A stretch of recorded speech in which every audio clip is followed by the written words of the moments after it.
వేషం కట్టి ముంగోల చేతబట్టి వచ్చెనమ్మా.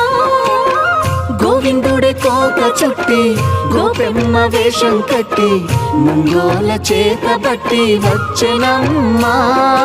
నవమోహన జీవన వరమిచ్చెనమ్మా.